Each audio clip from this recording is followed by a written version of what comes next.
नींद नहीं आती। आप बिस्तर पे जाया करो रात्रि को, तो बिस्तर पर जाकर के चित लेटा करो, बिल्कुल सीधा आकाश की तरफ मुंह करके, ऊपर की तरफ सीधा। हमें ज्यादा ऊंची तकिया भी नहीं रखना चाहिए, पता है? ज्यादा ऊंची तकिया रखने से कमर का दर्द होता है, गर्दन का दर्द होता है, इसलिए हमें तकिया नहीं रखना चाहिए। तकिया रखो हल्की पतली सी, तकिया ना रखो तो भी अच्छा है। जो तकिया रखने का सिस्टम है ये शरीर के लिए बहुत अच्छा नहीं है, पता है आपको? आपकी गर्दन तकिया में ऊंची यूं रहती है, तो यूं रहते यहां गर्दन में आज नहीं 10 साल बाद दर्द आएगा, कमर में दर्द आएगा तकिया रखने से। पहले के लोग जमीन पर सोते थे, तकिया हाथ की रख लेते थे। हाथ की तकिया ठीक है, थोड़ा सा ऊंचाई ठीक है, एक लेवल। बहुत कुछ लोग तो 2-2 तकिया रखते हैं। जो 2-2 तकिया रखते हैं इनका कमर में और गर्दन में दर्द आएगा आएगा। लिख लेना, कोशिश करो कि तकिया ना रखो।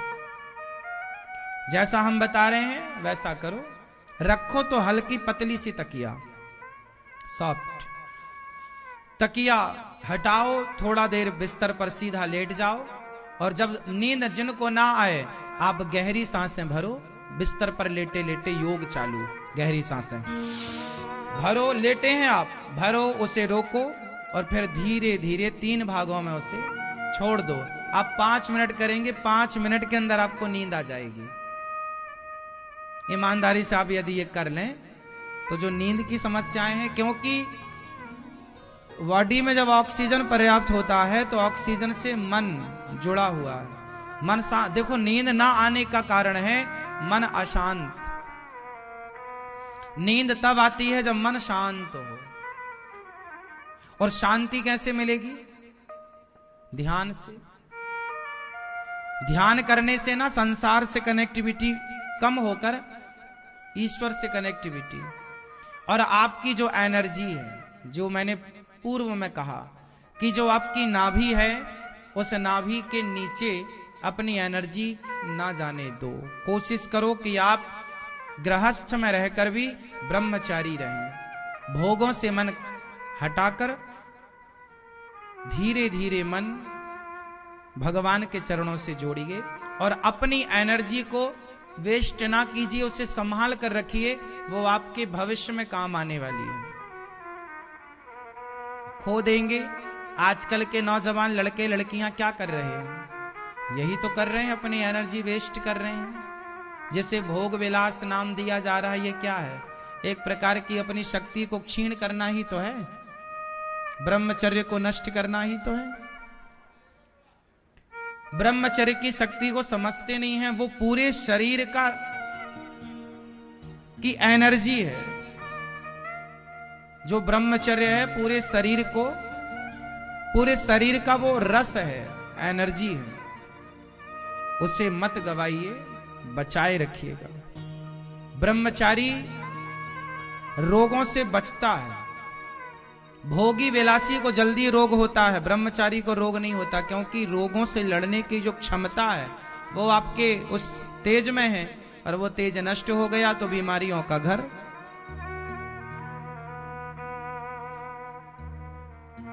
इसलिए अपने बच्चों को योगी बनाओ, भोगी नहीं। आजकल तो लोग भोगी ही बन रहे हैं। योगी बनाओ। हमारे यहां क्या है, भगवान कृष्ण ने अर्जुन को कौन सा उपदेश दिया? सांख्य योग। योगी बन अर्जुन। भोगी तो दुनिया है ही, भोगी बनाना नहीं पड़ेगा, आप तो भोगी हैं ही। योगी का उपदेश करना पड़ता है कि योगी बनो। योगी कैसे बनेंगे? ध्यान करिए ईश्वर का, संगत अच्छी करिए, हर बुरी चीज से बचिए। जो आपको उत्तेजित करने वाली चीजें हैं, जो आपको उत्तेजित करने वाले पदार्थ हैं, खाने का, पीने का या फिर देखने का, ये हर चीज से हमें, जो हमारे बॉडी को उत्तेजित करे, उन सब से बच के रहना चाहिए। इसलिए साधु संत लहसुन प्याज भी नहीं खाते, मांसाहार का तो छोड़ दीजिए, क्योंकि ये सारी चीजें शरीर को गर्मी प्रदान करती हैं, उत्तेजित करने वाले पदार्थ हैं। शराब शरीर को उत्तेजित करने वाला पदार्थ है। तो उत्तेजित आप ना हो, क्योंकि उत्तेजना में शांति नहीं है, गंभीरता में शांति है। जीवन में जब बहुत अशांति आने लग जाए ना, तो थोड़ा एकांत, साल में एक बार या महीने में एक दो दिन आपको अकेले एकांत रहना चाहिए। आजकल ना व्यक्ति परेशान क्यों है, डिप्रेशन में क्यों है? क्योंकि वो एकांत में नहीं रह पाता, हर जगह कोई ना कोई है। हम तो कहते हैं कि कुछ समय के लिए आप अज्ञातवास में चले जाओ, शांत रहो, बिल्कुल चुप रहो, कुछ ना बोलो, एनर्जी इकट्ठी होने दो।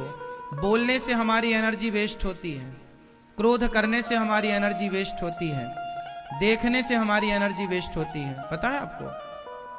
नहीं पता? कुछ भी नहीं पता। जब आप बहुत बीमार पड़ते हैं ना, उस समय आपकी आंख खोलने की भी हिम्मत नहीं होती। क्या मतलब हुआ इसका? इसका मतलब यह हुआ कि देखने में भी एनर्जी लगती है। उस समय इतनी भी एनर्जी नहीं रह जाती कि आप आंख खोल के देख सकें। इतने वीक हो जाते हैं आप, कमजोर हो जाते हैं कि वो आंख खोलने की भी हिम्मत नहीं है। मतलब आंख खोल के देखने से जो एनर्जी वेस्ट होती है, वो एनर्जी भी आप खो चुके हैं। इसलिए थोड़ा आंख बंद कीजिए, मुंह बोल। आपको क्या लगता है? आप बताइए, सबसे ज्यादा एनर्जी कहां किस में वेस्ट होती है?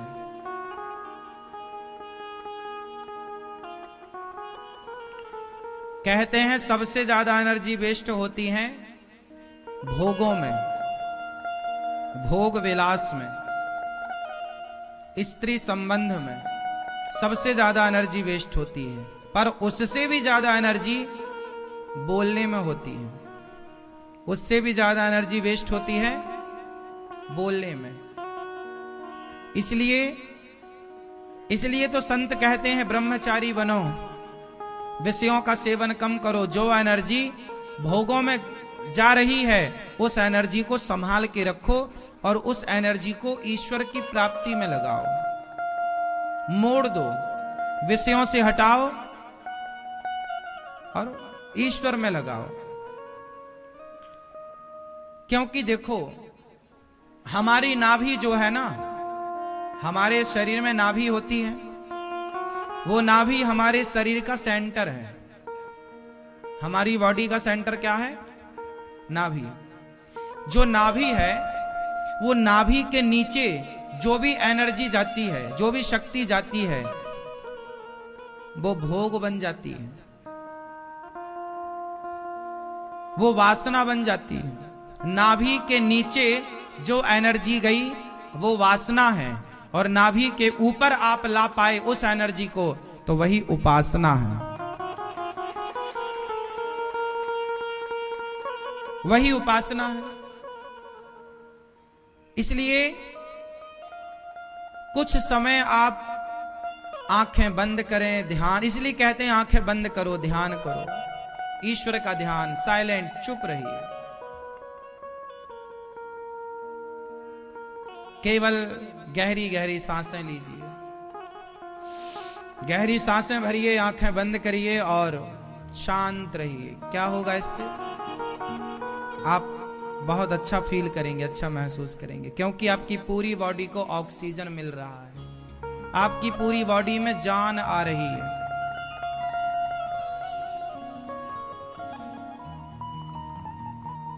जो सेल्स केवल बिगड़ते हैं, वो बनने भी स्टार्ट हो जाएंगे। पूरी बॉडी साफ हो जाएगी आपके ऑक्सीजन से। इसलिए आप हर थोड़ी थोड़ी देर में गहरी सांस जरूर लिया करो। आजकल आप लोग ना कुछ भी योग नहीं करते, कुछ भी ध्यान नहीं लगाते, आंखें बंद, दिन भर आप बस टुकुर टुकुर देख, झांक के भी आप देखते हैं। दूसरों के कमरे में भी आपको जरा सा सुराग मिल जाए तो आप पूरा आप देख लेंगे कि क्या चल रहा है वहां। आपको पता नहीं क्या क्या देखना रहता है। थोड़ी आंखें बंद करके ध्यान भगवान का लगाओ और बंद आंखों से ईश्वर को देखो। जब बंद आंखों से देखने लग जाओगे तो फिर खुली आंखों से भी ईश्वर को देख पाओगे।